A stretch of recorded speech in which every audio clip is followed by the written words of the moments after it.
کل ہم نے ہمارے پیروں کی ہندوستان میں دعوت کا ایک سرسری جائزہ لیا۔ جماعت کے بعض دیندار بھائیوں اور بہنوں اور بزرگوں کو مجھ سے شکایت ہوئی کہ اتنے سارے امام کو ایک ہی جھٹکے میں بیان کر دیا گیا اور بہت سارے امام کے بارے میں تو کچھ بیان ہی نہیں کیا گیا۔ اس کی وجہ جتنی مجھے معلوم ہے اتنی آپ کو بھی معلوم ہے۔ پہلی بات تو یہ ہے کہ ایران کے دور میں ہمارے ائمہ کے زمانے میں ائمہ کے زندگی کے حالات انتہائی مختصر اور کم ملتے ہیں، اور اس کے مقابلے میں اہم واقعات دعوت کے میدان میں پیش آئے جو آپ کے سامنے پیش کیا گیا، اور پھر وقت کی پابندی آپ جانتے ہیں 10 دن کے اندر اندر پورا کرنا تھا، اور آپ کے سامنے میرے سامنے سرکار آقا سلطان محمد شاہ صلوات اللہ علیہ کی تاریخی شخصیت موجود ہے۔ اگر ہم نے پیروں کے اور ایران دور کے ائمہ کے بارے میں کچھ زیادہ کہنے کی کوشش کر لیتے تو ہمارے موجودہ امام کے بارے میں، امام سلطان محمد شاہ کے بارے میں انتہائی تخصیص سے کام لینا پڑتا، پھر بھی آپ کو یہ شکایت ہوتی کہ بھئی امام سلطان محمد شاہ کی 72 سالہ امامت کو آپ نے 15 منٹ میں ختم کر دیا۔ تو بات یہ ہے دینداروں، ہر ایک کو بیک وقت خوش نہیں کیا جا سکتا، اور یہ بھی ممکن نہیں کہ آپ دیکھ رہے ہیں 1400 سالہ تاریخ کو 7.5 گھنٹے میں بیان کرنا ہے۔ پونا گھنٹے کا 10 لیکچر 7.5 گھنٹہ بنتا ہے، تو آپ خود اندازہ کر لیں کہ اس میں آدمی کیا کہہ سکتا ہے اور کیا سن سکتا ہے۔ اس کے باوجود اپنی کوتاہیوں اور اپنی کم مائیگی کی میں آپ سے معذرت چاہتا ہوں۔ حضرت امام شاہ خلیل اللہ علیہ کی شہادت کے بعد شاہ ایران فتح علی شاہ قاجار نے حضرت امام حسن علی شاہ اور ان کی والدہ جب ان کی دربار میں پہنچے تو انہوں نے اس خوف سے کہ کہیں امام خلیل اللہ علی کی شہادت سے اسماعیلیوں میں بغاوت پیدا نہ ہو جائے، انہوں نے امام کو خوش کرنے کے لیے تحفے تحائف دیے، اپنی بیٹی سے امام حسن علی شاہ کی شادی کروائی، اور قم اور محلات کے علاقے کی گورنری آپ کو دی، اور فتح علی شاہ قاجار کی وفات کے بعد محمد شاہ قاجار ایران کا حاکم بنتا ہے، اور اس دور میں امام کو کرمان کی گورنری بھی ملتی ہے۔ یہ ایران کے علاقہ جات ہیں۔ ان علاقوں میں امام نے حکومت کی وفاداری کرتے ہوئے انتہائی شاندار کارنامہ انجام دیا، بہت سی بغاوتوں کو فروغ کیا۔ اب بات یہ ہے کہ جہاں بھی امام جاتے ہیں امام کی شخصیت جاذب نظر ہوتی ہے، اور پھر وہ نور خداوندی کے حامل ہوتے ہیں، تو جہاں جاتے ہیں وہاں لوگ ان کے مرید بن جاتے ہیں اور امام کی شخصیت مشہور ہو جاتی ہے۔ چنانچہ امام حسن علی شاہ کے ساتھ بھی ایسا ہی ہوا۔ کرمان میں اپنے علاقے میں آپ نے ایسے شاندار کارنامے انجام دیے کہ آپ کا نام بہت مشہور ہو گیا، اور بادشاہ کو پتہ چلنے لگا کہ وہ تو بڑے مشہور ہوئے ہیں، ان کے مرید تو ایران میں بھی ہیں، ایران سے باہر بھی ہیں، ہندوستان میں بھی ہیں، اور پھر امام کی ترقی ہر ایک کو تو بھاتی بھی نہیں تھی۔ چنانچہ شہنشاہ کے کان بھرنا شروع کیا گیا کہ حکومت برطانیہ کے ساتھ مل کر اور امام حسن علی شاہ اپنے علاقے میں خود مختاری قائم کرنا چاہتے ہیں، یا یہ کہ وہ پورے ایران کی حکومت اپنے ہاتھ میں لینا چاہتے ہیں۔ چنانچہ امام کو ان کی حکومت سے، گورنری سے برطرف کرنے کا فیصلہ کیا گیا، اور اس کے لیے محمد شاہ قاجار نے فوج روانہ کی۔ امام کے رہائش گاہ کی 14 مہینے تک محاصرہ کیا گیا، 14 مہینے تک باہر سے آنا جانا اور کھانے پینے کے سامان کی پابندی تھی۔ بہرحال جب حالات نازک ہوئے تو امام نے صلح کی پیشکش کی، لیکن جب آپ نیچے اترے امان کے وعدے کے ساتھ، اس کے باوجود آپ کا سامان لوٹ لیا گیا اور آپ کو 8 مہینے تک کرمان کی قید میں ڈال دیا گیا۔ محمد شاہ قاجار اس وقت دوسری مہم پہ افغانستان کی طرف گیا ہوا تھا۔ اس کے آنے کے بعد امام کے بارے میں غلط فہمی کچھ عرصے کے لیے ختم ہوئی، لیکن یہ غلط فہمی پھر سے امام کے بارے میں بڑھنے لگی اور سیاسی میدان میں امام کو شک کی نگاہ سے دیکھا جانے لگا اور واقعات ایسے پیش آنے لگے کہ ایک توہین آمیز واقعہ پیش آیا کہ حکومت کا ایک ادنا آدمی جو امام کے شاہی خاندان کے مقابلے میں امام کے مقابلے میں انتہائی ادنا درجے کا تھا، اس نے امام حسن علی شاہ کی دختر ان کی بیٹی کا ہاتھ اپنے لیے یا اپنے بیٹے کے لیے طلب کیا، جس سے امام نے اپنے لیے توہین سمجھا اور آپ نے یہ محسوس کیا کہ حالات بگڑتے جا رہے ہیں۔ بہرحال امام نے سیاسی حالات کو بگڑتے ہوئے دیکھ کر، جیسا کہ میں نے کل عرض کیا، 1840 میں ایران چھوڑنے کا فیصلہ کرتے ہوئے 1840 میں آپ محلات سے نکلے۔ راستے میں انتہائی تکالیف برداشت کرتے ہوئے آپ پر کئی حملے ہوئے، کئی جگہوں پہ آپ کو تکالیف پہنچائے گئے، حتیٰ کہ آپ افغانستان میں 1841 میں پہنچے اور وہاں سے کوئٹہ قلات ہوتے ہوئے آپ 1842 میں سندھ حیدرآباد پہنچے۔ اس وقت سندھ کی حالات کچھ ایسے تھے کہ وہاں میروں کی حکومت تھی۔ آج بھی آپ کو سندھ کے علاقے میں بہت سے میر کے نام ملتے ہیں، میر فلان اور میر فلان، ان میروں کی وہاں حکومت تھی اور انگریز یہ کوشش کر رہے تھے کہ حیدرآباد پہ سندھ پہ ان کی حکومت قائم ہو جائے۔ چنانچہ امام کی آمد کے کچھ عرصے بعد ہی میروں اور انگریزوں کے درمیان جنگ ہوئی میانی نام کی جگہ پر، اور اس جنگ کے نتیجے میں انگریزوں نے سندھ پر قبضہ کر لیا اور اس دوران امام حیدرآباد سے 20 میل کے فاصلے پر اور کراچی سے 70 میل کے فاصلے پر نیشنل ہائی وے پر جرک نام کی جو جگہ ہے وہاں امام نے قیام فرمایا، اور جرک کو آپ نے درخانہ بنایا جو اس علاقے میں ہندوستان کا پہلا درخانہ ہے۔ درخانہ کا لفظ آپ سنتے آئے ہیں، جس کا مطلب ہے کہ اس علاقے میں امام کے مستقل قیام گاہ، امام کا مرکز، جہاں سے امام مریدوں کو ہدایت بھیجتے رہے۔ چنانچہ ہندوستان میں امام کی آمد سے ایک طرف مریدوں کو بہت خوشی ہوئی کہ ہمارے پیروں کی دعائیں، پیروں کی پیشن گوئی کہ یا مولا آپ سہتر دیپ چھوڑ کے اب جمپو دیپ میں آ جائیں۔ انہوں نے کہا کہ اب ہمارے پیروں کی پیشن گوئی مکمل ہوئی کہ ہمارے مولا ایران چھوڑ کر، دیلم دیش چھوڑ کر، سہتر دیپ چھوڑ کر اب ہمارے علاقے میں آ گئے۔ چنانچہ بہت سے اسماعیل ارد گرد سے امام کی دست بوسی کے لیے، امام کی بیعت کے لیے جھرک میں آ کر جمع ہوئے، اور اسی دوران ایک رات پہ چونکہ مقامی لوگوں کو یہ شبہ تھا کہ امام انگریزوں کے ساتھ ہیں، امام کی رہائش گاہ پر بلوچیوں نے حملہ کیا،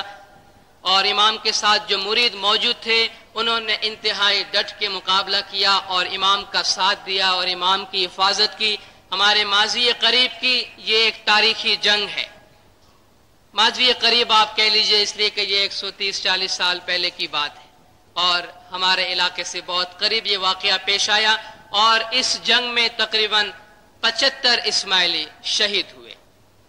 72 کا فگر بھی دیا جاتا ہے، اور امام صحیح سلامت رہے اپنے علاقے میں، اور بلوچیوں نے امام کا بہت سارا سامان، مال و اسباب وہاں سے لوٹ کے لے گئے، جو بعد میں امام کی شکایت پر برآمد کر لیا گیا۔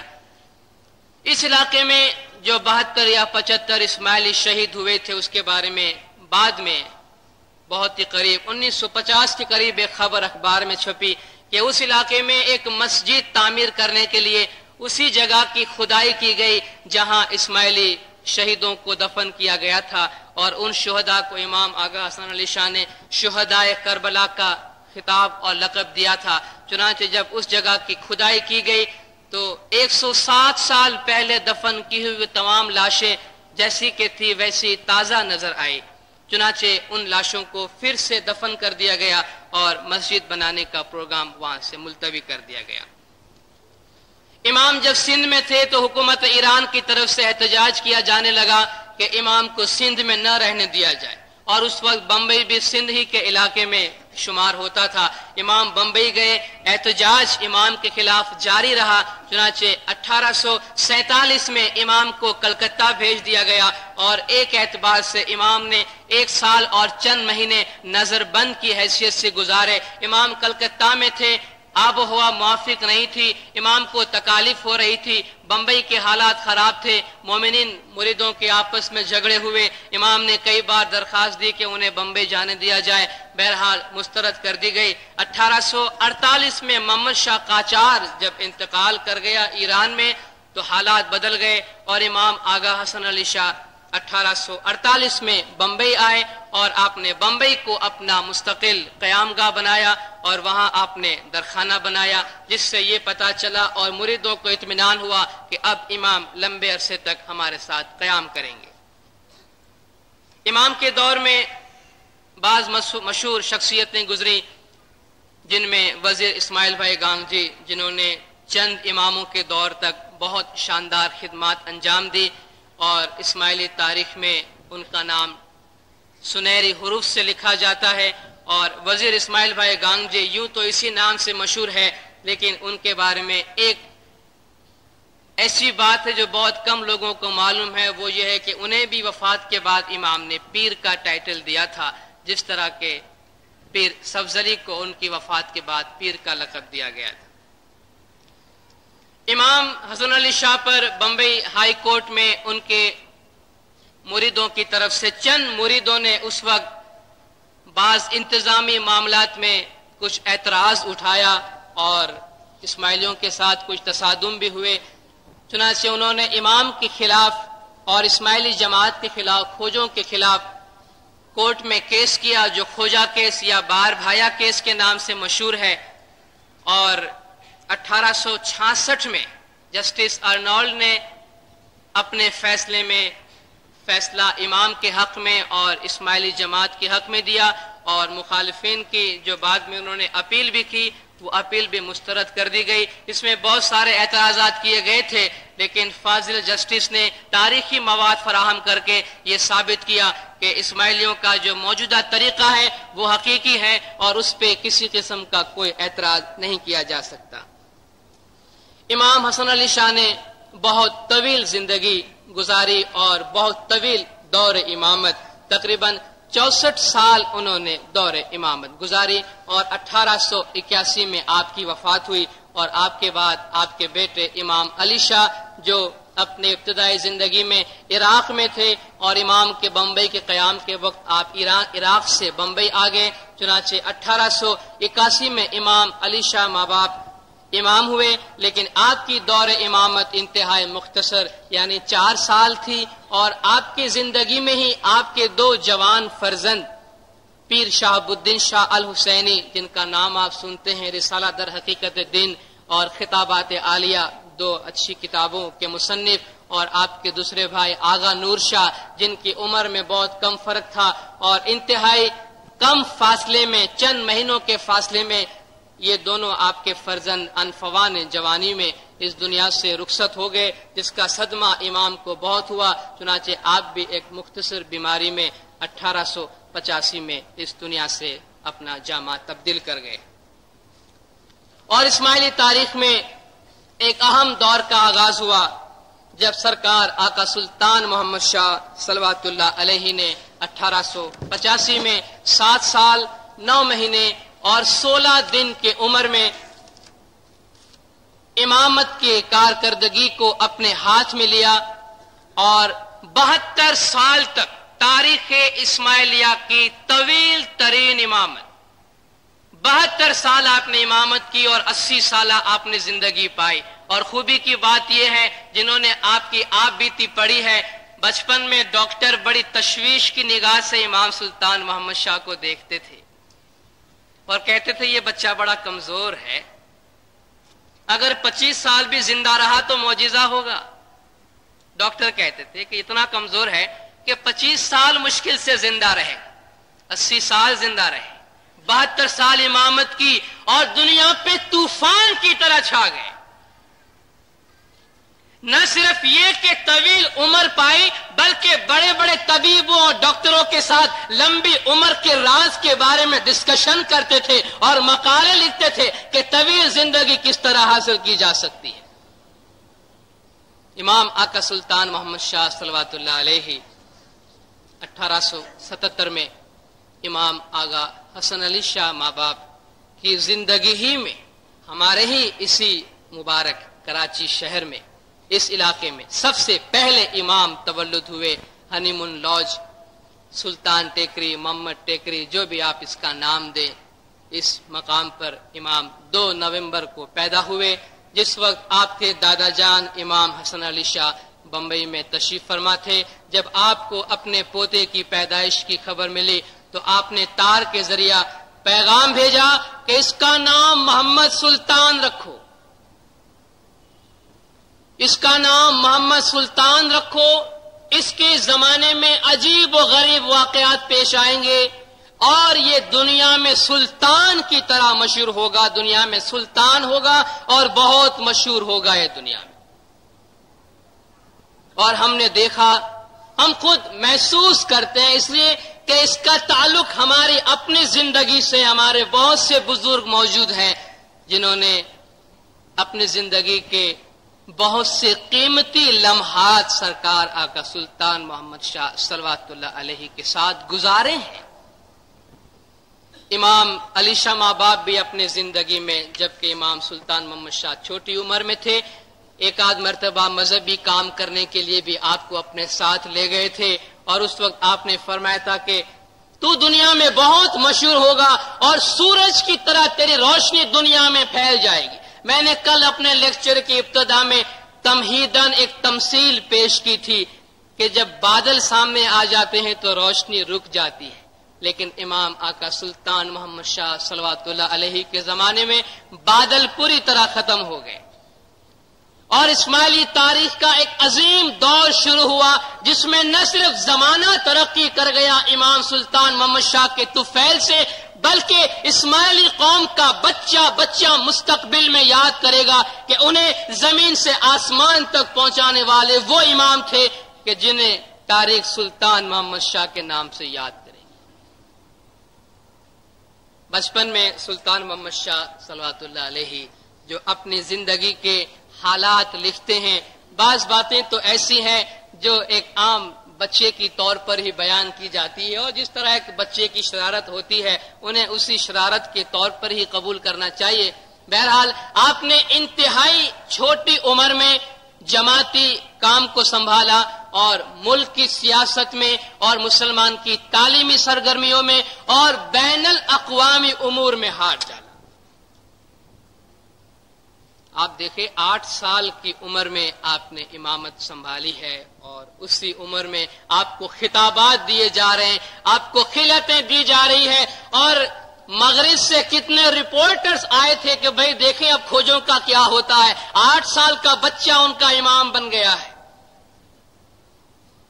اور جب وہ تخت پہ جلوہ افروز ہوتا ہے تو بڑے بڑے بزرگوں کے سامنے ببانگ دہل کہتا ہے جو آج 80 سالہ بزرگ بھی نہیں کہہ سکتا کہ اے جماعت تو تم ہمیں چھوٹا مت سمجھنا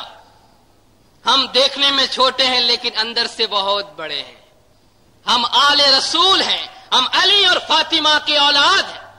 مولا مرتضی علی بھی دنیا بہانے چھوٹے تھے امام زین العابدین بھی دنیا بہانے کمزور اور چھوٹے تھے لیکن بہت بہادر تھے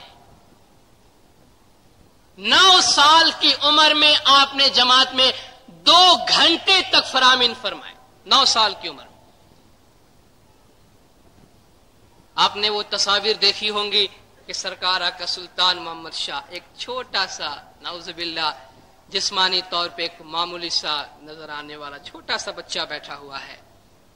اور بڑے بڑے بزرگ چاروں طرف لمبی لمبی داڑھی والے اطاعت گزاری کے طور پہ کھڑے ہوئے ہیں تخت نشینی کے موقع پر بیعت کے لیے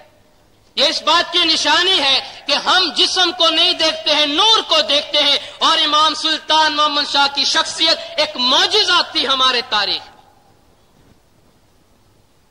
وہ معجزات اور وہ حالات جو کئی مرتبہ ماضی میں بھی ہم نے اپنے تاریخ میں دیکھے جب امام سلطان محمد شاہ کی بیعت ہو رہی تھی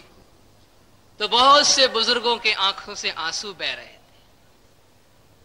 سرکار نے پوچھا کیا بات ہے تو کہتے امام علی شاہ ماں باپ یاد آتے ہیں امام حسن علی شاہ ماں باپ یاد آتے ہیں بزرگوں کی صحبت میں رہے ہیں نا کیا معلوم اب یہ بچہ ہماری بات سمجھتا بھی ہے یا نہیں سمجھتا بزرگوں کی صحبت میں رہے ہیں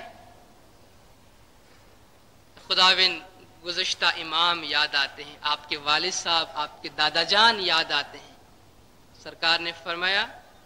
آغا علی شاہ، ان کے آبا و اجداد سب میں علی کا نور تھا، اور جماعت کے سامنے ہم مولا مرتضی علی کے نور حاضر اور ناظر بیٹھے ہیں، تمہیں جسم کو نہیں نور کو دیکھنا چاہیے۔ ہم تو یوں جامہ پہنتے ہیں اور یوں جامہ اتارتے ہیں، لیکن ہمارا نور ازلی ہے اور ابدی ہے۔ ایک ایسا زمانہ آ چکا تھا جہاں امام نے نورانیت اور روحانیت کے دروازے کھول دیے۔ امام سلطان محمد شاہ کی حیات طیبہ کا مطالعہ کرنے والا اگر جماعتی امور کو دیکھتا ہے، فرامین کو پڑھتا ہے، تو کہتے ہیں انتہائی درویش آدمی ہوگا، دنیا داری سے شاید اس کا کوئی تعلق نہیں ہوگا۔ لیکن جب سیاست میں جاتا ہے کہتا ہے اس کے جیسا سیاست دان تو دنیا میں کوئی بھی نہیں تھا، شاید زندگی سیاست ہی میں گزاری ہوگی۔ تعلیم کے میدان میں دیکھتے ہیں تو کہہ اٹھتا ہے ایک بہت بڑا آدمی کہ سلطان محمد شاہ کی طرح معلومات عامہ کا اتنا ماہر میں نے کبھی نہیں دیکھا، اس کی معلومات کتنی ہے، یہ کتنی زبانیں جانتا ہے۔ اور معذرت کے ساتھ امام سلطان محمد شاہ اسکول بھی نہیں گئے تھے، اتنی زبانیں جانتے ہیں، ان کے جیسا عالم نظر نہیں آتا، لیکن کہتے ہیں وہ تو کبھی اسکول بھی نہیں گیا ہے۔ اور یوں لگتا ہے جیسے ساری زندگی مطالعے میں ہی گزار دی ہو انہوں نے۔ جہاں مذہب کی بات کرتے ہیں تو یوں لگتا ہے کہ جیسے دنیا داری سے کوئی تعلق ہی نہیں ہوگا، لیکن جب کوئی کھیل کے میدان میں ان کو دیکھتا ہے تو کہتا ہے یہ آدمی کو مذہب سے کوئی تعلق نہیں ہوگا، کیونکہ آپ نے ایک بھرپور زندگی گزاری، آپ خود زندگی گزارتے رہے۔ اور میں کہتا ہوں اسماعیلیوں کو اور دنیا والوں کو امام سلطان محمد شاہ نے زندگی جینا سکھائی ہے کہ تمہیں کس طرح زندگی گزارنی ہے۔ اگر دیکھنا چاہتے ہو تو مجھے دیکھو۔ لوگ کہتے ہیں، ڈاکٹرز کہتے ہیں کہ عمر کم ہے، انہوں نے کہا دیکھو ہم 80 سال زندہ رہے اور بھرپور زندگی ہم نے گزاری۔ کوئی ایسا شعبہ ہے لا کے دیجئے جہاں امام سلطان محمد شاہ نے کام نہ کیا ہو۔ اسماعیلیوں کو اٹھا کے کہاں سے کہاں پہنچایا۔ امام جعفر الصادق، امام محمد باقر علیہم الصلوۃ والسلام فرماتے رہے عزت نفسی کا خیال کرو، اپنے وقار کا خیال کرو، سیلف ریسپیکٹ کے بغیر انسان کا جینا حرام ہے۔ امام سلطان محمد شاہ نے پریکٹیکلی اسماعیلیوں کو کر کے دکھایا کہ اسماعیلیوں جینا ہے تو سیلف ریسپیکٹ کے ساتھ جینا، وقار کے ساتھ جینا، کھوجا اٹھا بوجھا کا نام ختم ہونا چاہیے تمہاری زندگیوں سے۔ دنیا کی بہت ساری اور جماعتوں اور قوموں کی طرح ہم میں بھی خامیاں ہیں دلدار۔ یہ تو اور بات ہے کہ ہم پہ اپنے امام کا سایہ ہے اور مہربانیاں ہیں کہ ہماری بہت سی کوتاہیوں کو بخش دیا جاتا ہے۔ دنیا کی بہت سی قومیں اپنی ماضی اور اپنے ہیروں کو فراموش کرتے ہیں، ہم بھی کبھی کبھی اپنے امام کے احسانات اور امام کی مہربانیوں کو فراموش کر بیٹھتے۔ امام سلطان محمد شاہ نے جس طرح اپنا خون بہا کر، جس طرح اپنی زندگی کو داؤں میں لگا کر، بہت سی ایسی خفیہ باتیں ہیں جو جماعت کو نہیں بتائی گئی ہے۔ امام سلطان محمد شاہ نے اپنی زندگی کا ایک بہت بڑا حصہ بیماری میں گزاری ہے، آپ کو معلوم ہے۔ اور امام یہ بھی فرماتے رہے کہ جب جماعت امام کا کہا نہیں مانتی ہے تو امام کو جسمانی تکلیف ہوتی ہے۔ سرکار مولانا حاضر امام شاہ کریم الحسین صلوات اللہ علیہ سرکار کے فرمان کے الفاظ میں ہمارے دادا جان نے اپنی پوری زندگی اپنے روحانی بچوں کی دنیاوی اور روحانی بھلائی کے لیے وقف کر دی تھی، اور ہم بھی ایسا کریں گے۔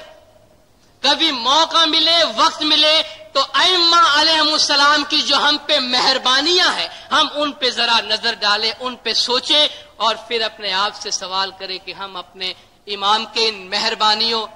ان نوازشات، ان فرامین اور ان کرم کے جواب میں کیا دے سکتے ہیں، اور ہم نے کیا دیا ہے اپنے زمانے کے امام کو۔ امام سلطان محمد شاہ صلوات اللہ علیہ اپنی زندگی کے ابتدا میں جیسا میں نے گزارش کی پبلک زندگی میں آ گئے۔ 1893 میں ہندوستان میں ہندو اور مسلمانوں کی آپس میں جو فرقہ وارانہ فساد آج کل بھی آپ سنتے ہیں، ہوتے رہے، اس وقت بھی ہوا۔ امام نے ہندو اور مسلمانوں کے درمیان امن قائم کیا، یہ دیکھے بغیر کہ آپ ہندو کا ساتھ دے رہے ہیں کہ مسلمانوں کا ساتھ دے رہے ہیں۔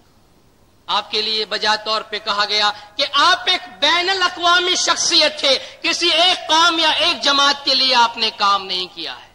ویسے اسماعیلیوں کو معلوم ہے کہ ان کے امام نے ان کے لیے کیا کیا ہے۔ آپ نے اسماعیلیوں سے فرمایا کہ فرقہ وارانہ فساد میں بالکل نہیں جانا، اپنے آپ کو الگ رکھنا۔ اس کے بعد کچھ عرصے کے بعد قحط پڑا ہندوستان پہ، لوگ بھوکے مرنے لگے۔ آپ نے ہو سکا اتنا امداد دیا اور پونا میں آپ نے یروڑا پیلیس بنانے کا حکم دیا، جو بہت عالیشان عمارت تھی، اور اس کو بنانے میں کتنے لوگوں کو روزگار کا سامان مہیا ہو گیا، اور ایک تاریخی عمارت تھی، بہت شاندار عمارت۔ اور آپ کو یہ بھی معلوم ہوگا کہ سرکار مولانا حاضر امام شاہ کریم الحسین صلوات اللہ علیہ نے کچھ عرصے پہلے اپنے ہندوستان کے دورے کے موقع پر اس عمارت کو حکومت ہندوستان کے حوالے کیا ہے۔ اس کے بعد طاعون کی وبا پھیلی، بیماری پھیلی، ہندوستان کی حالت اور خاص طور پہ مسلمانوں کی حالت اتنی خراب، اتنے کٹر اور اپنے مذہب کو ماننے میں اتنے کند ذہن کہ جب ان کے سامنے اس وبا سے اپنی جان کو بچانے کے لیے ٹیکے لگوانے کے لیے ان سے کہا گیا کہ ٹیکے لگواؤ، تو کہتے نہیں یہ حرام ہے، ہمارے مذہب میں منائی ہے، ہمارے اسلام میں منائی ہے، اور یہ لگانے سے ہماری جان چلی جائے گی۔ وہم پرستی اتنی تھی لوگوں میں، آپ کو یقین نہیں آئے گا کہ آج کے اسماعیلیوں کو دیکھ کر، آج کے مسلمانوں کو دیکھ کر کہ 80 سال پہلے، 100 سال پہلے ان کا یہ حال تھا،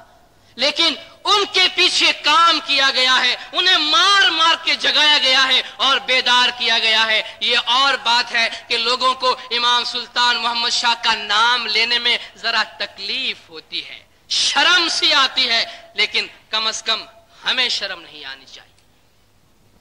اسماعیلی کی حیثیت سے ہمارا سر فخر سے بلند ہونا چاہیے، ہمیں غرور ہونا چاہیے کہ ہمارے ائمہ علیہ السلام کے دور میں ایک ایسے امام کی ہم مرید ہے جنہیں لوگ سراغا خان کہتے ہیں، کہ جو ایک تاریخی شخصیت ہے، جنہوں نے ایسے کارنامے انجام دیے۔ چنانچہ امام نے پہل کی، اپنی عمارت دی کہ تم یہاں کام کرو ڈاکٹر ہاپکن کو، اور امام نے فرمایا چلو سب سے پہلے مجھے ٹیکا لگا، عملی نمونہ پیش کرتے، سب سے پہلے مجھے ٹیکا لگا دو، چلو اس کے بعد تو یقین ہو جائے گا آقا صاحب نے خود نے لگایا ہے۔ انسانی ہمدردی کے لیے،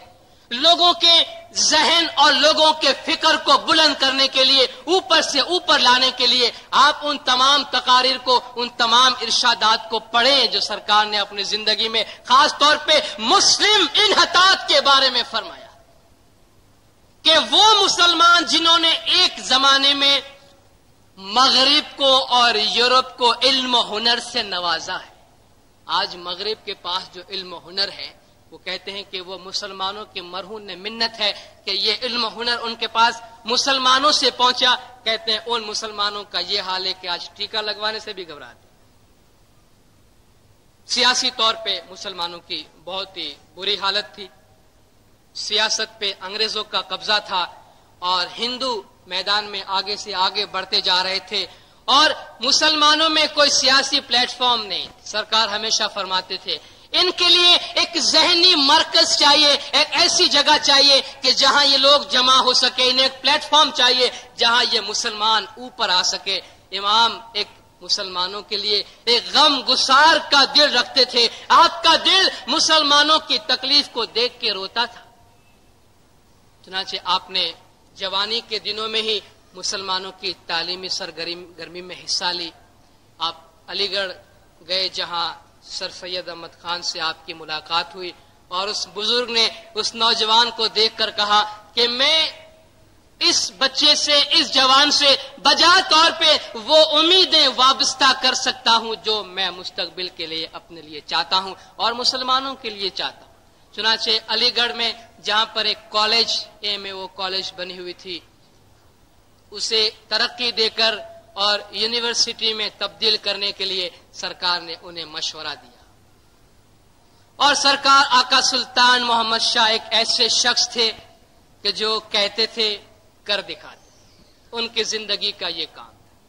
جو انہوں نے کہا کر دکھایا۔ آپ نے فرمایا کہ یہ کام کرنا ہے اور مسلمانوں کے لیے اس مقام پہ ایک یونیورسٹی ہونی چاہیے جہاں وہ قدیم اور جدید تمام علوم حاصل کرے، اس لیے کہ جن علوم میں اس وقت یہ پڑے ہیں، جن وہم پرستی میں آج کل مسلمان پڑے ہوئے ہیں، اس سے یہ کبھی اوپر نہیں آ سکتے۔ انہیں علم جدید چاہیے، انہیں سائنس کا علم چاہیے جس سے یہ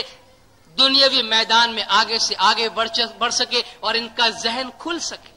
امام نے فرمایا کہ مذہب میں رہتے ہوئے جو امیدیں یہ رکھتے ہیں وہ امیدیں انہیں سائنس اور ٹیکنالوجی کے ترقی سے انہیں حاصل ہو سکتی ہیں۔ چنانچہ اس میدان میں امام نے بہت محنت کی، بہت ساری کانفرنسیں ہوئی، جس میں ایک تعلیمی کانفرنس میں سرکار آقا سلطان محمد شاہ کو بڑی جوانی کے عمر میں صدارت دی گئی اور امام نے انتہائی جوش اور ولولے سے وہ تمام اسکیم پیش کی کہ جس کے تحت مسلمانوں کی ترقی ہو سکے علمی میدانوں میں۔ اور مولوی نذیر احمد نے اس وقت امام کو دیکھ کر اور امام کی شخصیت کو دیکھ کر کہا کہ آفاق کہا گردید ام مہر بوتاؤں ورزید ام بسیار خوبا دید ام اما تو چیزیں دیگری، کہ میں نے پورے جہان کو دیکھا ہے، بڑے اچھے اچھے معشوق میں نے دیکھے، بڑے اچھے اچھے حسین لوگوں کو میں نے دیکھا ہے، لیکن تو کوئی اور ہی چیز ہے، تیرا مقابلہ کوئی نہیں کر سکتا۔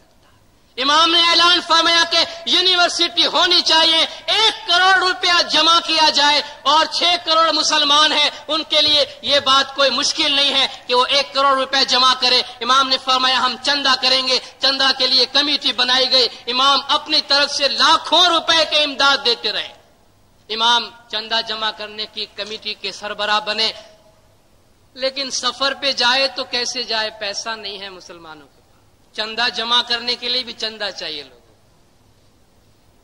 کہ بھئی اگر سفر کریں گے علی گڑھ یونیورسٹی کے لیے تشہیر کریں گے تو کیسے جائے۔ امام نے فرمایا سفر کا اخراجات میں برداشت کروں گا، چلو۔ فرماتے میں ایک بھکاری کی طرح جاؤں گا، ایسے الفاظ آج تک کسی مسلمان کی زبان میں نہیں آئے ہیں۔ اور شبلی نعمانی نے اس وقت کہا جب امام میدان میں نکلے کہ 6 کروڑ مسلمان جو کام نہ کر سکے، ایک ہز ہائنس آغا خان نے کر کے دکھایا ہندوستان کے مسلمانوں کے لیے۔ اور لوگوں کی زبان پہ ایک ہی لفظ تھا کہ یہ کوئی دنیا کی بات نہیں ہے، غیر سے کوئی شخصیت ہمارے کام کے لیے آیا ہوا ہے۔ امام فرماتے ہیں میں بھکاری کی طرح جاؤں گا، در در جا کر مسلمان بچوں کی علمی پرورش کے لیے میں لوگوں کے پاس بھیک مانگوں گا۔ اور امام نے ایسا کیا ہے، امام نے ایسا کیا ہے۔ بمبئی ہی میں آپ کا ایک اثنا عشری دشمن تھا جو امام کو برا بھلا کہا کرتا تھا، اور امام ایک مرتبہ اپنی گاڑی میں سوار ہو کر اسی کے آفس کے سامنے رکے۔ وہ کبھی خواب و خیال میں نہیں سوچا ہوگا کہ آغا خان صاحب کوئی میری آفس میں کبھی آئیں گے یا میرے پاس کبھی آئیں گے، جن کے لیے وہ زبانی اور تحریری ہر طرح سے زہر اگلتا رہا۔ امام سلطان محمد شاہ اندر چلے گئے اور وہ حیران ہوا کہ یہ کون میرے سامنے کھڑا ہے، حیران پریشان اور پشیمان۔ کہتا ہے بیٹھیے آپ ہمارے پاس؟ کہتے ہاں مسلمان بچوں کے لیے چندہ کے لیے آیا ہوں۔ گھبراہٹ کے عالم میں 5000 روپے کا چیک لکھ کے دیا۔ آپ سوچیں 5000 روپیہ آج سے 60-70 سال پہلے، یہ تو آج بھی کسی دل گردے والی کا ہی کام ہوتا ہے۔ امام نے وہ چیک لے کے اپنے جیب میں رکھا، پھر اپنا ہیٹ اتار کے اس کے سامنے رکھا سرکار نے کہ چل وہ تو چندہ ہوا، اب میں مسلمان بچوں کے لیے بھیک مانگتا ہوں، اب میں ہندوستان کے مسلمان بچوں کے لیے بھیک مانگتا ہوں تیرے پاس۔ 15,000 کا چیک اور لکھ کے دیا اس نے۔ سرکار مجھے معاف کرنا، میں نے آپ کے خلاف بہت کچھ کہا ہے۔ امام نے فرمایا اسلام کا اصول ہے لا تثریب علیکم اليوم، آج تم پہ کوئی مواخذہ نہیں۔ جو حضور نے مکہ فتح کرتے وقت کہا تھا کہ تم نے مجھے مکہ سے نکالا، لیکن آج میں تم کو کچھ نہیں کہتا ہوں، لا تثریب علیکم اليوم، آج تمہارا کوئی مواخذہ نہیں۔ سرکار نے فرمایا اسلام کا قانون ہے، اسلام کی تعلیم ہے، اسلام کا اصول ہے. رسول اگر اپنے راہ میں کانٹے بچھانے والی کے گھر جایا کرتے تھے تو نے تو کوئی کانٹا تو نہیں بچھایا تھا میری راہوں میں، جہاں میں نے معاف کیا، کوئی بات نہیں. سرکار آقا سلطان محمد شاہ صلوات اللہ علیہ طوفان کی طرح اور آندھی کی طرح ہندوستان کی سیاست پہ اور بین الاقوامی سیاست پہ چھا گئے. ایک انتہائی دلچسپ واقعہ زید بخاری، اس کا نام آپ نے سنا ہے، ریڈیو پاکستان کا ڈائریکٹر جنرل رہ چکا ہے اور پاکستان بننے سے پہلے ہندوستان کے ریڈیو سے اس کی وابستگی تھی. اور یہ واقعہ اس سے پہلے اسماعیلی بلیٹن میں 1976 جون جولائی کے عیسوی میں شائع ہو چکا ہے. گجراتی میں آپ دیکھ لیجئے گا. اس نے اپنی سوانح عمری میں امام سلطان محمد شاہ کے ساتھ ملاقات کا ایک ذکر کیا ہے جو انتہائی دلچسپ ہے. اس نے کہا کہ میں تاج ہوٹل میں بیٹھا تھا تو میں نے دیکھا کہ سر سلطان محمد شاہ سامنے ٹیبل پہ بیٹھے ہیں، آپ کا سیکرٹری حاجی بیرسٹر آپ کے ساتھ ہے اور امام نے کافی منگوائی ہے. کہتے امام کی کافی آئی تو میں اٹھ کے چلا گیا اور زید بخاری ریڈیو سے وابستہ تھا. کہتے میں امام کے پاس جا کے ان سے کہا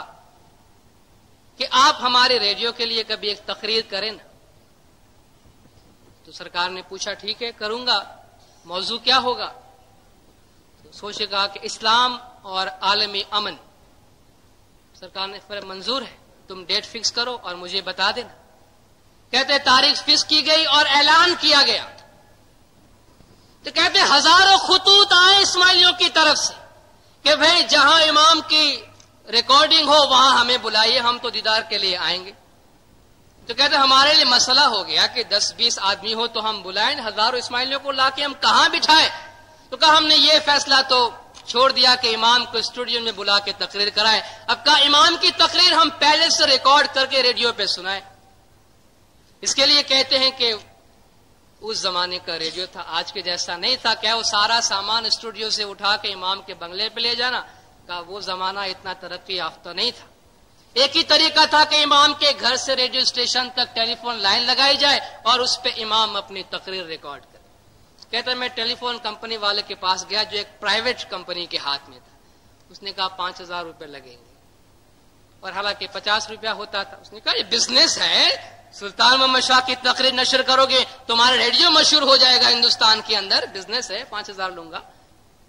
میں پریشان ہوا اور سلطان محمد شاہ کے پاس گیا تو امام نے ہنس کے اپنے سیکرٹری سے کہا کہ اس ٹیلی فون والے سے کہو کہ زید بخاری کو تنگ نہ کرے، اس طرح 50 روپے میں ہی کام کرے. کہا اس کے بعد اس کی کیا مجال کہ مجھے تنگ کرتا. بہرحال انتظام کیا گیا کہ امام ٹیلی فون پہ تقریر ریکارڈ کریں گے اور امام کے بنگلے سے ریڈیو اسٹیشن تک لائن لی گئی. کہتے میں امام کے گھر پہنچا، امام کھانا تناول فرما رہے تھے اپنے بیگم کے ساتھ اور اٹھ کے آئے، پوڈنگ کی پلیٹ ہاتھ میں ہے. فرمایا اچھا مائکرو فون لاؤ ادھر. میں حیران ہوا کہ پوڈنگ کی پلیٹ ہاتھ میں ہے، مائکرو فون لاؤ. مائکرو فون حاضر کیا گیا. فرماتے ہاں کیا کس موضوع پہ بولنا تھا؟ مجھے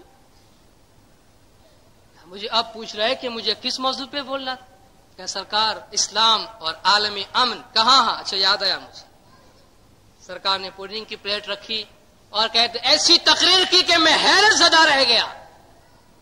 کہ ایسی تقریر میں نے کبھی نہیں سنی تھی. اور حیرت کی بات ایک ایسے آدمی کے پاس سے جس نے کبھی اسکول کی شکل نہیں دیکھی، اپنے گھر میں اپنے استادوں سے تعلیم حاصل کی اور استادوں کو بھی یہ شکایت تھی کہ محمد سلطان جو ہے وہ آنکھیں چرا کے بھاگ جایا کرتا تھا پڑھائی کے دوران. ان کی بچپن کی شرارت. کہتے امام نے تقریر ریکارڈ کی تو میں نے گزارش کی کہ سرکار ایک کام میرا کر دے کہ آپ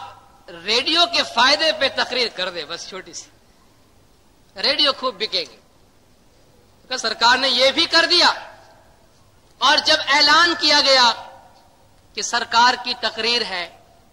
اور اس سے پہلے یہی اعلان کر دیا گیا کہ ریڈیو کے بارے میں سلطان محمد شاہ کا یہ فرمان ہے. کہتے ایک دن میں بمبئی میں ریڈیو کی تعداد 18,000 سے لے کر 51,000 تک پہنچ. اسماعیلیوں کو جب پتا چلا کہ امام ریڈیو پہ تقریر کریں گے اور امام نے ریڈیو کے فائدے پہ کوئی بات کہی ہے، وہ اور کچھ نہیں سننا چاہتے. ہمارے امام نے ریڈیو کی تعریف کی ہے.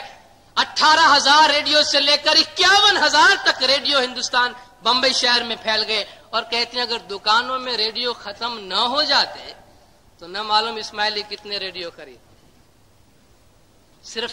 امام کے ارشاد کو، صرف امام کی شخصیت کو اور صرف امام کی ذات کو وہ دیکھتے تھے۔ سرکار آقا سلطان محمد شاہ نے محنت کی، گھر گھر گئے، شہر شہر گئے وفد لے کر، اور کس طرح آپ ایک ایک شہر میں گئے اور کس طرح لوگوں نے آپ کو خوش آمدید کہا۔ لاہور میں جس طرح آپ کو خوش آمدید کہا کہ آپ کی گاڑی کو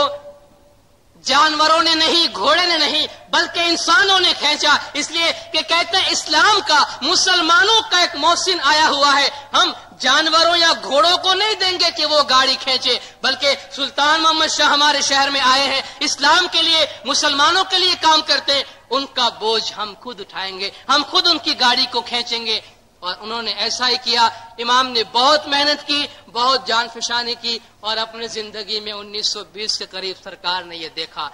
کہ علی گڑھ کالج یونیورسٹی بن گئی، سرکار کو پرو وائس چانسلر بنایا گیا،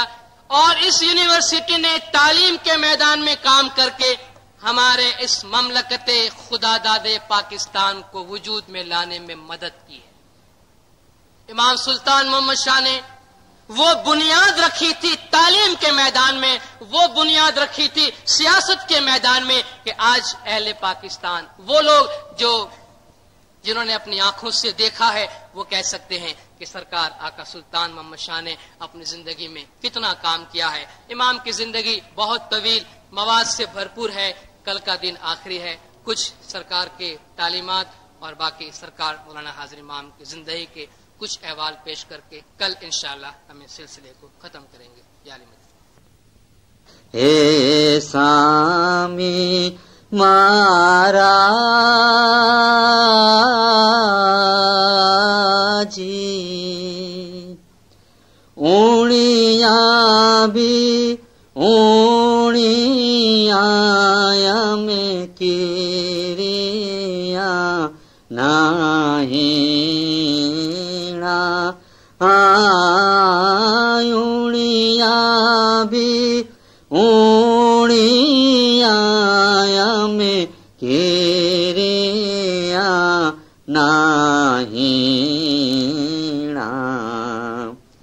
امنے چھے آش تماریا آجی امنے چھے آش تماریا جی ہے سامی مارا جی جوگارے جوگتیرو تھان تھانو